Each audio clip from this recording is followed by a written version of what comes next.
Thank you, Jack. Did you feel that one? Yeah. What a great mood song for the change of season that we're in, right? A little quieting, a little deeper. And for our community too, we're in that preciousness time right now of harvest. I see, harvesting all the good that has been, that is here, and that will be in the future too. To know that that door is always open, that door of good. Well, first of all, I don't know if you noticed, but Reverend Jackie is back with us. Welcome back, Reverend Jackie. Yay, yay. We have missed you so much, yeah. Yeah, she said she's glad to be back too. Okay, so there's an old Unity song that says, and if you know this one, sing it with me. I'm alive, alert, awake, enthusiastic. I'm alive, alert, awake, enthusiastic.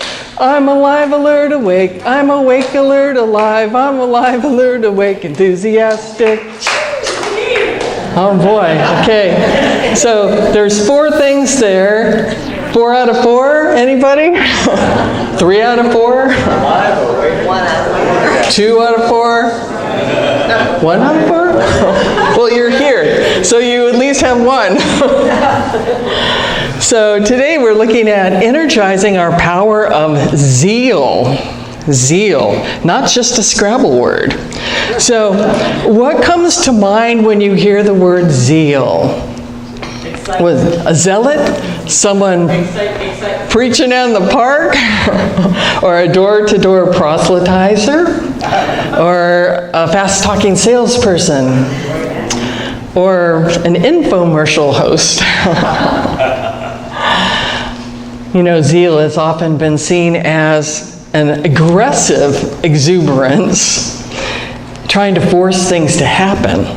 And those were some of the ideas that I had before I learned about zeal as a spiritual quality. It's a spiritual quality that we can use to bring more energy and joy and to fuel us, propel us on our purpose and positive forward movement in our lives. So it's not just an outward expression, but it's an inward deepening of enthusiasm and authenticity and devotion. So we're going to look at those. But first, we are going to do some affirmations to get this going. And I'll say them all once like a poem, and then we'll say these together.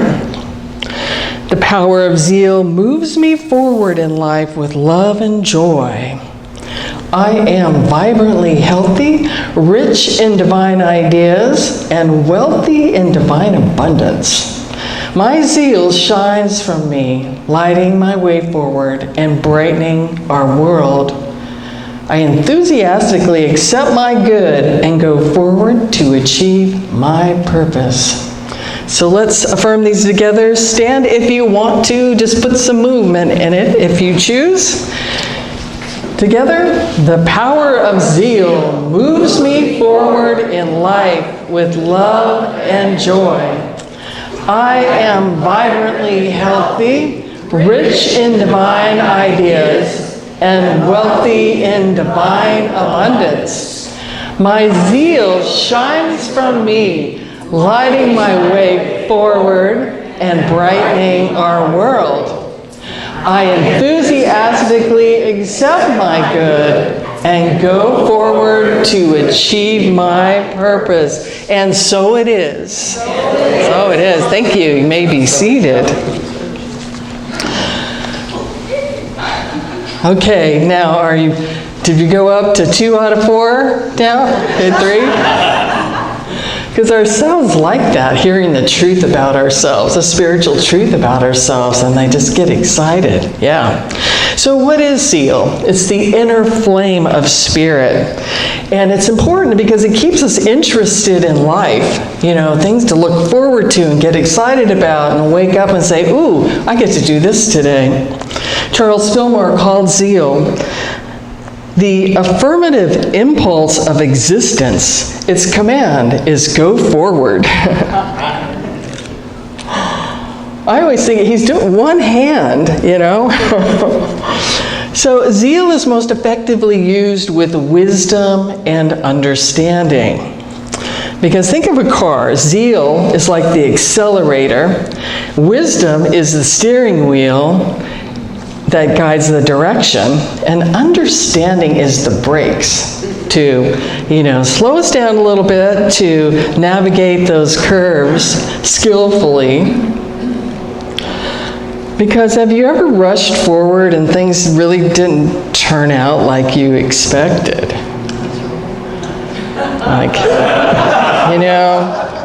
Most of our unexpected things aren't so public, thank goodness, like that. But yeah, zeal, let's make that turn lane. Okay, there's some wisdom and understanding that somehow got skipped, it looks like. So zeal without wisdom is like driving with your eyes closed. And we all have those times when zeal may seem out of reach. And we need to cocoon and rest and recharge. Okay, you have days like this? I know I'm not the only one. Yeah, it's like pull on that, But, when we're ready to roll again, 3 elements can help us energize our zeal and spiritual zeal, and that is enthusiasm, audacity, and devotion. I'll put there. So a foreman was touring a construction site where 3 men were laying bricks, and he asked the first, "What are you doing?" And the first man replied, "I'm laying bricks." He asked the second, "What are you doing?" And the man replied, "I'm building a wall." As he approached the third man, he heard him humming a tune. And he asked, "What are you doing?" And the man looked up at the sky and exclaimed, "I'm building a cathedral." So enthusiasm not only sees beyond appearances, but it's confident in those optimistic visions. And the root of that word enthusiasm, entheos, means infused with God, divine inspiration. So to be infused with the energy of creation, and that all things are possible. So what are you enthusiastic about? What brings you joy? And are you doing it? Jesus advised, "Truly I tell you, unless you change and become like little children, you will not enter the kingdom of heaven." So childlike, not childish, but childlike, meaning open to wonder, teachable, curious, finding joy and sharing it with others. I saw a story about a 12-year-old boy in Australia who loves to sew. And his mother said he'd been sewing since he was 9, and he'd rather do that than play video games or soccer. And even after the lights went out, he'd sneak down to the sewing room. And as the story went on, she said his purpose was giving away love, because his real passion was bringing joy to other children. With his sewing, he would make teddy bears and take them to the hospital and give them to kids who were undergoing chemo or procedures. So he was sewing to bring joy in the gift, and that was his avenue to share his enthusiasm, his passion, his joy. Giving away love with the bears. So there are many avenues to share our joy, to share our love, and to give it away. So what is yours? What is the joy that lights your fire? And how can you connect with it this week? Who's willing to do that this week? Yay, yay. So audacity is another element of zeal.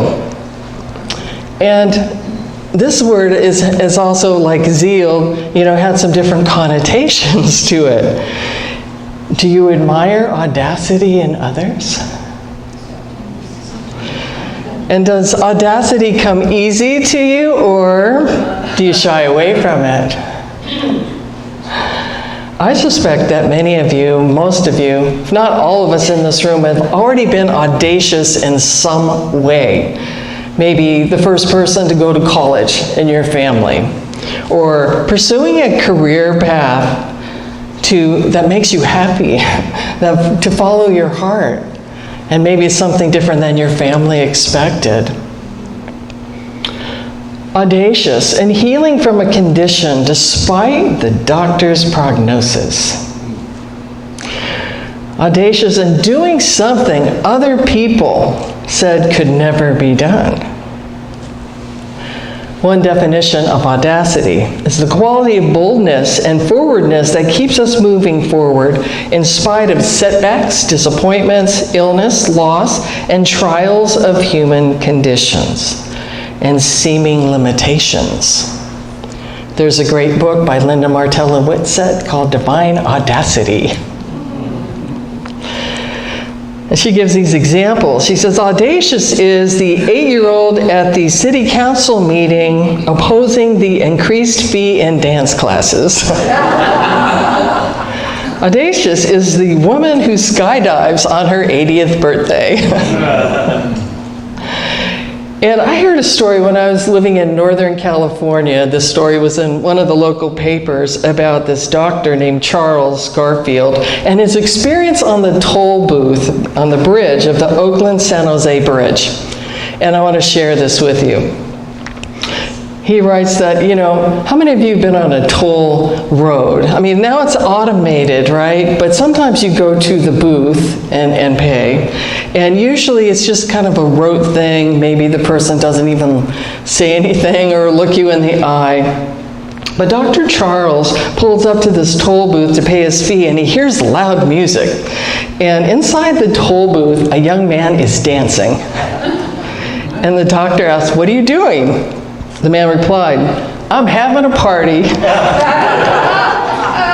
And the doctor points to the other toll booths. He says, "What about your colleagues?" "They're not invited," he said. So as the doctor drives off, he's thinking, there's something in that young man's eye that's magic. There's something in that young man's life that is magic. So months later, he drives up same toll booth, and he hears the loud music again, and he says, "What are you doing?" He says, "Well, you see, I'm still dancing. I'm still having the same party." And the doctor says, "What about the people in those other toll booths, your colleagues?" And the young man laughs. "You think those are toll booths? No imagination." So the doctor says, "So what are they to you?" He replies, "Vertical coffins." Vertical coffins. And I can prove it. At 8:30 every morning, the people get in and then they die for 8 hours. And at 4:30, like Lazarus from the dead, they reemerge and go home. And for hours, for 8 hours, brain is on hold, dead on the job, going through the motions. The doctor asks, "So why is it different for you? You're having a great time." And the young man smiles and he says, "You see, I'm going to be a dancer someday." And he points to the administration building. He says, "My bosses are in there and they're paying for my training."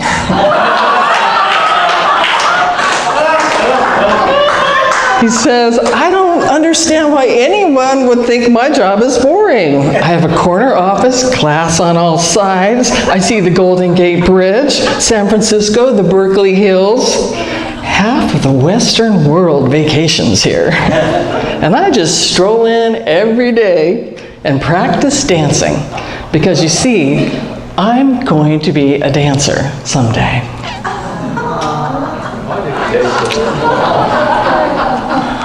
Audacity. Audacity.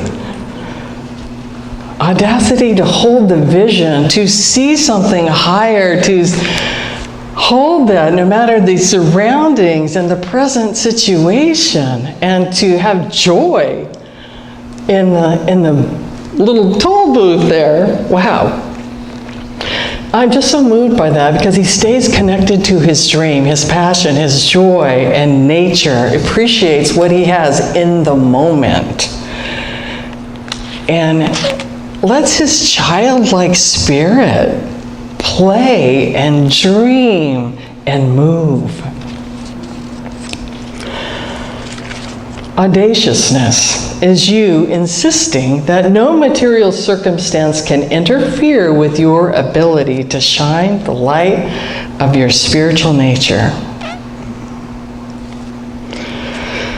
So, way shower and teacher, Jesus lived audaciously. Audaciously. He loved people more than he loved following the rules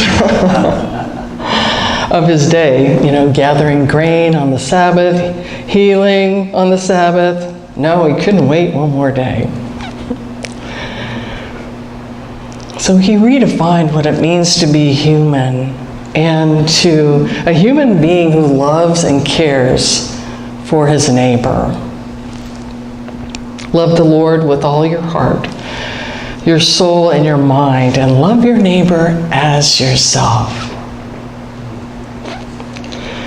He had enthusiasm and audacity, not for his own agenda, but doing the will of the one who sent me. Infused in theos, infused with God. God's will, wisdom, and understanding. So zeal can also help us get unstuck and get moving again. There's the childlike spirit. I'll go back to this. There's a caption for this picture that I found. He's rescuing, from a flood. And what she said to him was, "This reminds me of my wedding night."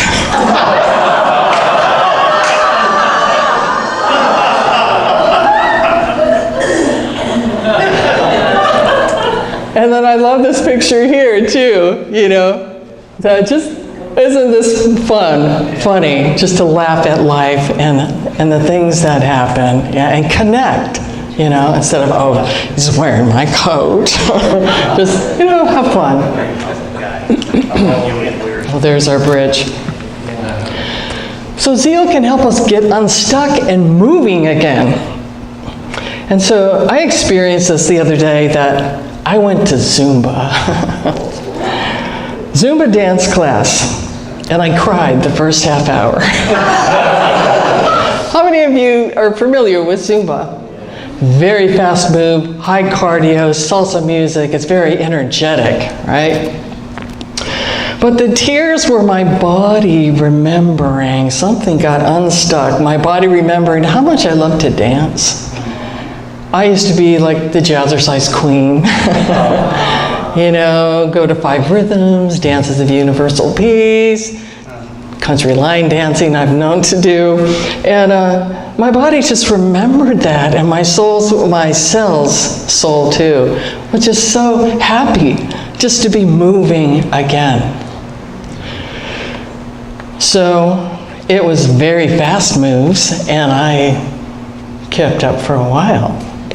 But then I shifted into granny speed. And that was fine. And that was a little audacious, because everybody was trying to keep up with that energetic, zeal personified instructor. She was great. She was just having a blast up there. Just, if you've ever been in one of those classes, like the music is like being in a high-speed blender of sound. It's just like really fast. But in the past, I might have thought, I can't keep up with these 20-year-olds, and gotten discouraged and left. But now audacity is about authenticity.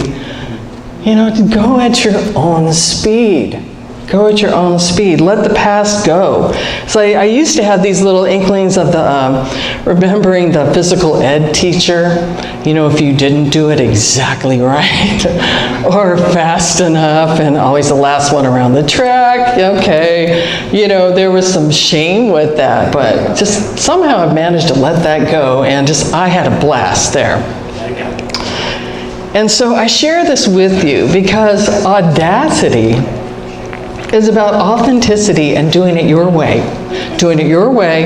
at your speed and enjoying it. No guilt, no shame. Whatever you create with zeal and joy will be a blessing, not only to you, but to others. So your art may not look like anyone else's. Your music may not sound like anyone else's. Your healing path may look different from what others are doing or what they expect you to do. Your hobbies, your interests, your work, your life path, do it your way, your speed. It's your precious life. So in Theos, infused with God, you are a blessing. So the last piece of cultivating spiritual zeal is devotion. Devotion, that our capacity for that single-minded attention and present moment engagement. And being open to blessings, open to joy, open to wonder. We know where our thoughts go, energy flows, amplifying the original thoughts. So we can have that spiritual devotion of focusing on the good, focusing on the light, focusing on the Christ within and within others. Devotion is the continuity that gives zeal a pathway. Continue.